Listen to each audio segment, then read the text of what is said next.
Bismillahirrahmanirrahim. Assalamualaikum warahmatullahi wabarakatuh. Saya Nur Habibah Witri Arliati selaku moderator dari kelompok 6. Kami akan membahas tentang kebijaksanaan atau wisdom. Adapun nama anggota kami adalah Anggita Like Pratika, Aryana Maulana, Julima Rosita, saya sendiri Nur Habibah Witri Arliati, dan Rosemary Boru Pakpahan. Baiklah, materi pertama yaitu pengertian wisdom yang akan dibahas oleh Aryana Maulana. Kepada Arya, dipersilahkan. Pengertian wisdom. Menurut Kamus Besar Bahasa Indonesia adalah kepandaian menggunakan akal budidaya, pengalaman dan pengetahuan, kecakapan bertindak apalagi menghadapi kesulitan dan sebagainya. B. Dalam persepsi psikologi. Menurut Takahashi dan Overton 2002, wisdom dipahami sebagai ekspresi dan fungsi yang terpadu dari beberapa proses psikologi dan konteks tertentu. Sedangkan pada Loewe atau Sternberg 2002 mendefinisikan wisdom sebagai landasan operasi intelektual dan biasanya dikaitkan dengan logos atau alasan dalam mitos yang atau inti dari proses dari intrapersonal. C. Kramer Sternberg 2020 berpendapat bahwa wisdom didasarkan pada relativistik dan dialeksis penalaran, pengembangan yang terkait dengan pengembangan yang dapat mempengaruhi regulasi.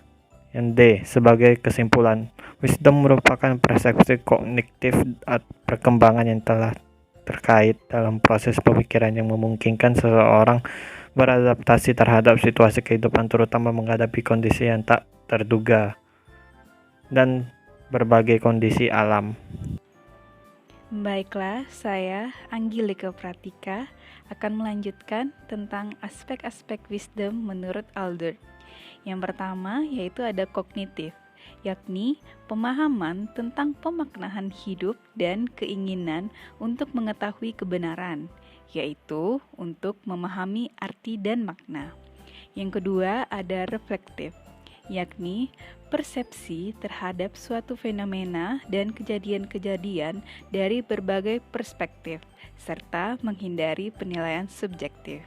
Dan yang terakhir ada afektif, yakni kemampuan yang meliputi empati dan rasa saling menyayangi yang disertai dengan motivasi untuk menjaga perasaan orang lain. Baiklah, materi selanjutnya adalah kriteria kebijaksanaan. Menurut Baltes dan teman-teman, kriteria kebijaksanaan itu terdiri dari 5. Yang pertama adalah memiliki banyak pengetahuan umum. Ini berarti mempunyai pengetahuan yang cukup mengenai masalah-masalah kehidupan. Pengetahuan umum yang berhubungan dengan kebijaksanaan meliputi sifat dasar manusia, perkembangan sepanjang hidup, hubungan interpersonal, norma-norma sosial, dan perbedaan individu dalam tahap perkembangan. Yang kedua adalah memiliki banyak pengetahuan praktis, terdiri dari strategi dalam teknik pemecahan masalah yang bisa digunakan saat berhadapan dengan berbagai masalah dalam kehidupan, serta mengetahui untung ruginya dari setiap strategi tersebut. Selanjutnya, yang ketiga adalah memahami konteks tentang kehidupan manusia, meliputi konteks kehidupan masa lalu, saat kini, dan masa yang akan datang. Yang keempat ada relativisme dan toleransi nilai, yang berarti mempertimbangkan keanekaragaman nilai dan prioritas dalam kehidupan.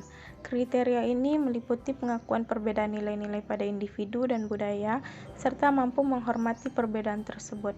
Kebijaksanaan berusaha untuk menyeimbangkan kepentingan diri sendiri dan orang lain, sehingga tidak semua hal dapat ditoleransi. Yang kelima adalah menyadari dan mampu mengelola ketidakpastian.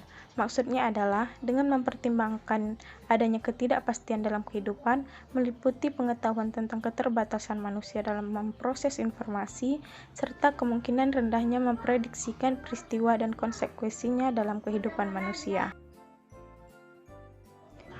Selanjutnya ada faktor-faktor yang mempengaruhi kebijaksanaan. Yang pertama adalah usia.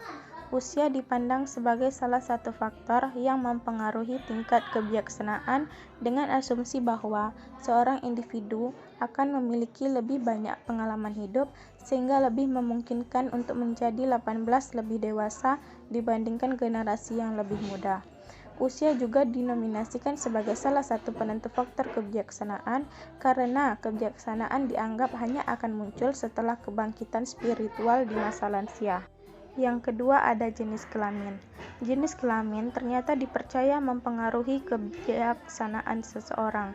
Dene mengatakan bahwa pria dipandang lebih memiliki kebijaksanaan intelektual, sedangkan wanita dipandang lebih bijaksana dalam hubungan sosial. Yang ketiga ada pengalaman hidup. Pengalaman hidup yang mengasah ketajaman perspektif individu, seperti misalnya mendapatkan pendidikan dan keterampilan serta bekerja dalam bidang tertentu, dapat mengasah kebijaksanaan individu. Yang keempat ada budaya. Kebudayaan ternyata mempengaruhi kebijaksanaan individu.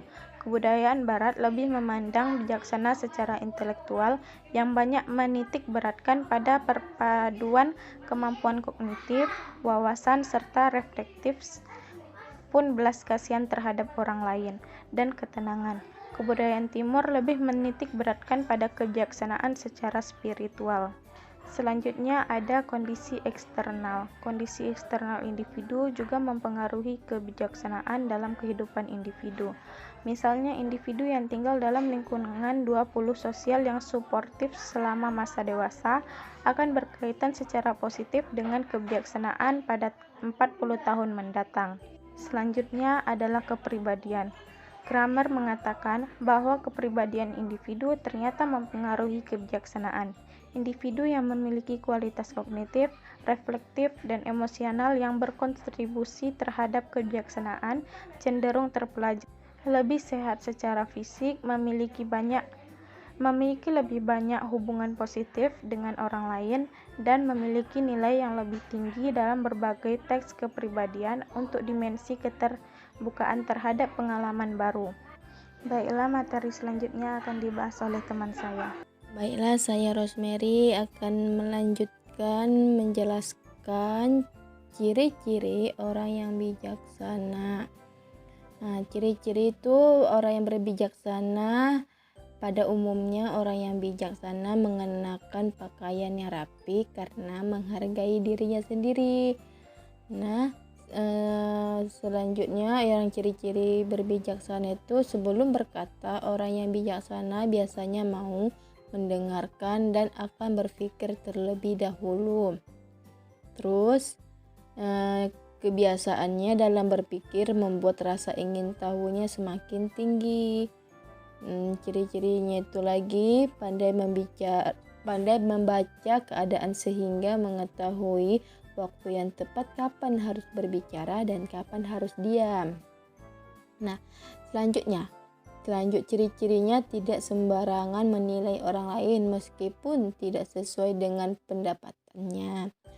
Nah, ciri-ciri selanjutnya, biasanya orang yang bijaksana lebih mendahulukan kepentingan umum daripada kepentingan pribadi. Nah, selanjutnya tidak egois atau memperdulikan kepentingan orang lain dalam mengambil keputusan.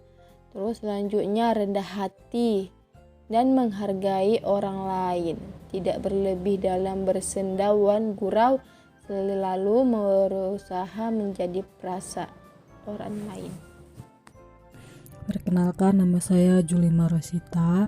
Baiklah, di sini saya akan melanjutkan presentasi dari teman saya yang berjudul Manfaat Bersikap Bijaksana. Terbagi 6. Yang pertama, dengan bersikap bijaksana dalam kehidupan sehari-hari, maka seseorang telah membuat hal yang baik bagi dirinya dan orang lain. Yang kedua, bersikap bijaksana akan membuat seseorang terlihat lebih berwibawa sehingga akan dihormati banyak orang. Yang ketiga, memiliki sikap yang bijaksana akan lebih percaya kepada orang. Yang keempat, dengan bersikap bijaksana, maka lingkungan menjadi damai dan sejahtera. karena tercapainya keseimbangan antara hak dan tanggung jawab. Yang kelima, kebijaksanaan erat kaitannya dengan keadilan. Dengan bersikap bijaksana akan menciptakan keadilan di masyarakat. Yang terakhir, bersikap bijaksana berarti membantu mewujudkan terlaksananya nilai-nilai yang terkandung dalam Pancasila. Seperti yang kita tahu bahwa Pancasila merupakan sumber negara yang kaya dengan nilai-nilainya. Baiklah, saya akan menjelaskan cara menjadi bijaksana. Nah, ada bagiannya. Yang pertama, berpikir sebelum berbicara. Yang dimaksud itu orang bijak selalu memikirkan segala sesuatu yang akan dia lakukan terlebih sebelum berbicara. Kualitas seorang bisa dilihat dari kata-kata yang mereka ucapkan. Yang dimaksud itu orang bijak akan berbicara jika yang dibicarakan bermanfaat bagi orang lain, dan sebaliknya orang bijak memiliki diam jika memang dirasakan tidak perlu, karena memang tidak ada korelasi antara banyak bicara dengan kepandaian seseorang. Terus yang dimaksud bersikap adil dan tidak egois itu dalam bersosialisasi tentu melibatkan banyak orang sehingga harus mengedepankan kepentingan bersama. Orang bijak tidak egois mementingkan dirinya sendiri, tetapi dari menyimbangkan kepentingan pribadi dan umum. Dengan keseimbangan tersebut akan menciptakan lingkungan yang harmonis. Nah, selanjutnya teguh pada pendirian. Yang dimaksud itu hal yang biasa dilakukan orang bijak adalah merenung dan berpikir. Ia banyak belajar dari pengalaman atau lingkungan sekitar sehingga memiliki pengetahuan dan memikir yang luas. Luasnya yang dimaksud itu pengetahuan yang dimiliki membuat tidak mudah mengikuti kebanyakan orang lain. Nah, selanjutnya selalu mencoba memahami orang lain. Yang dimaksud itu orang yang bijaksana tidak akan mudah menghakimi orang lain. Ia akan melihat segala sesuatu dari banyak sudut pandang yang berbeda. Yang dimaksud itu tidaklah mudah dilakukan, namun Anda bisa mulai membiasakan diri untuk berpikir terbuka untuk menjadi pribadi yang bijaksana. Nah, selanjutnya menerima orang lain apa adanya. Setiap individu memiliki keunikannya masing-masing dan hal tersebut sangat disadari oleh orang-orang bijak. Orang bijak menghargai orang lain dengan menghormati perbedaan-perbedaan tersebut. Dengan saling menghormati akan menciptakan kerukunan dalam bermasyarakat. Nah, selanjutnya tidak bertindak impulsif dan memiliki tujuan. Bertindak gegabah dan sembarangan bukan perilaku orang bijak. Orang bijaksana dapat mengontrol perasaannya dan tidak dengan baik sehingga dapat terhindar dari tindakan yang tak pantas. Sekian dari kelompok kami, semoga ilmunya dapat bermanfaat bagi kita semua. Apabila teman-teman memiliki pertanyaan, bisa kita diskusikan di grup WhatsApp kita. Dan kami akhiri, wabillahi taufiq wal hidayah. Wassalamualaikum warahmatullahi wabarakatuh.